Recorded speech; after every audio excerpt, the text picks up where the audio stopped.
It started with the sound of my car alarm, then silence. I bolted outside, barefoot, mug of black coffee still steaming in my hand, and there it was. My pride and joy. My black Porsche. 911 Carrera S gone. Just gone. Vanished from my private driveway like it had been ghosted off the face of the earth. Not stolen by some back alley car thief. No, it was impounded by the HOA.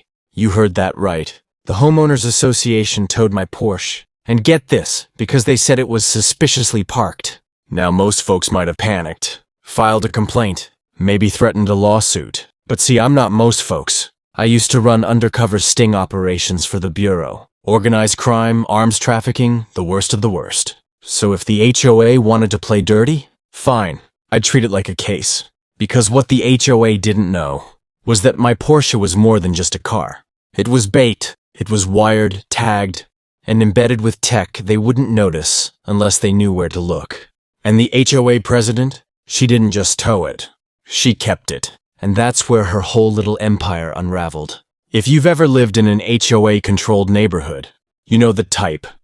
Clipboard in hand, sunglasses on at dusk, and a radar that somehow detects grass blades half an inch over compliance. Ours went by President Carol. She called herself a property aesthetic enforcer. But the rest of us just called her what she was, nosy, bored, and drunk on authority. I moved into the neighborhood 6 months ago, quietly. No big fanfare, no welcome wagon. Just me, a moving truck, and that Porsche. I'd just finished a long stint on a joint task force out of Quantico and was ready for peace. The Porsche? It was a reward to myself. Modified, custom suspension, matte finish, bulletproof panels, part muscle, part memory. It had history. And no, it wasn't your average garage queen. It was part of an old operation and still had federal tech inside. Long story. At first I didn't stand out. I kept my lawn tight, didn't host parties, nodded politely at neighbors. But the moment Carol caught wind that someone with government clearance had moved in, she turned surveillance-grade nosy. It started with letters. Reminder, trash bins. Must be stored out of sight within 20 minutes of pickup. Then fines. Violation, porch light bulb exceeds 3,000 Kelvin. Then came the driveway warnings. You can't leave a vehicle in plain view for more than 48 hours. She told me, pointing at my Porsche like it was radioactive. That's not in the charter, I replied calmly. She smirked. We're updating the charter. So I installed cameras, discreet ones. Not just around my house, but embedded in the Porsche too. Just in case. Something in my gut told me Carol wasn't the type to let a challenge sit idle. I was right. A week later, I came home from a weekend hiking trip. And my Porsche? Gone. At first I thought theft, but the footage told a different story. It showed 2 men in a tow truck. No uniforms, no police, no paperwork. Just a generic flatbed and a few hurried movements at 3:12 a.m. The camera caught one. Crucial detail. The license plate, traced back to a company registered under Carol's brother's name. She hadn't filed a tow request. She orchestrated it herself. I walked into the HOA office Monday morning.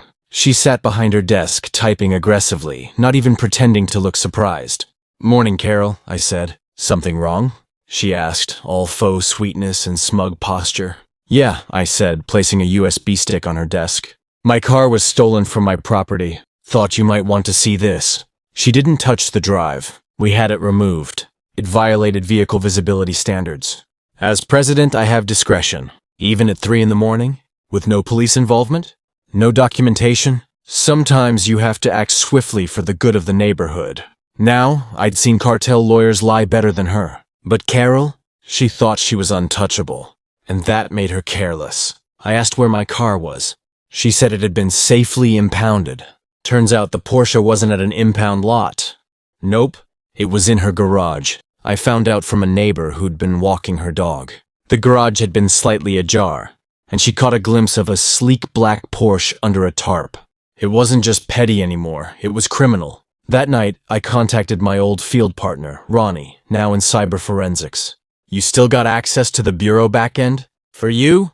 Always. Why? Need to turn a HOA nuisance into a full-blown case file. The Porsche had been tagged. Years ago with a GPS uplink and dash cam, backup synced to cloud storage. Even while covered, it transmitted metadata. Location, motion, tampering, all of it. and Carol had tried to access the onboard computer, which flagged a federal alert. Now I had proof of unlawful entry, theft of federal property, and digital tampering. But that was just the beginning. The next day, I received a citation from the HOA. Due to recent hostile conduct, your membership is under review. She was retaliating. I started noticing new things.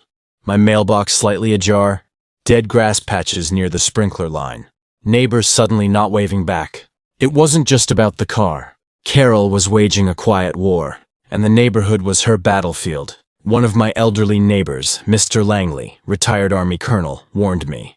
You're not the first she's tried to bury. She makes threats, lawsuits. Most folks just want peace. Well, I don't do fear. I do facts, evidence, justice. Ronnie pulled every ping and log from the Porsche's last 72 hours. We stitched together a timeline, the tow, the garage entry, the attempted ECU access, and the fact that the vehicle was driven without permission. We had video, audio, GPS confirmation of Carol, personally driving the car with her HOA badge clipped to the visor. Friday night, mandatory HOA meeting. Carol tried to rally the board, paint me as a threat.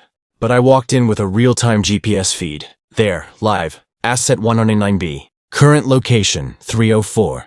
Sycamore Lane. Carol's house. She tried to deny it. So I played the dash cam footage of her saying, "He can't prove a thing if it's off the street." Ronnie walked in with a manila envelope. Formal subpoena. Federal questioning. Carol lunged for the screen, then ran, through the hedges, literally ran like a soap opera villain. The Bureau didn't arrest her yet, but they were watching. Neighbors came forward. We formed a coalition. The HOA bylaws had a clause. Anyone found guilty of ethical misconduct could be removed. We voted, 89% to remove her, and I called for a full audit. Fraud, embezzlement, fake expenses. Carol had been funding backyard parties, driveway makeovers, and even her dog groomer with HOA money. And her brother's tow company? Illegal and uninsured. We didn't just take her down. We voted to dissolve the entire HOA. No more fines. No more threats. Just community. That barbecue the week after? No HOA permits. Just families, burgers, and freedom. Someone left a toy Porsche on my porch with a note. Every hero needs a ride. Thanks for being ours. And Carol? Fined, investigated, and completely erased from every corner of power she once controlled. I didn't set out to be a neighborhood hero. But if you threaten what's mine, my car, my home, my peace, you better believe I'll come back with a plan. And sometimes, that plan comes with leather seats, a federal tag, and the full weight of justice riding shotgun. So tell me, have you ever dealt with an out-of-control HOA? Drop your story in the comments. I'll be reading every single one. And if you made it this far, comment "Justice served." Because sometimes, poetic justice doesn't just arrive. It drives in. Top down, Carol free, and proud.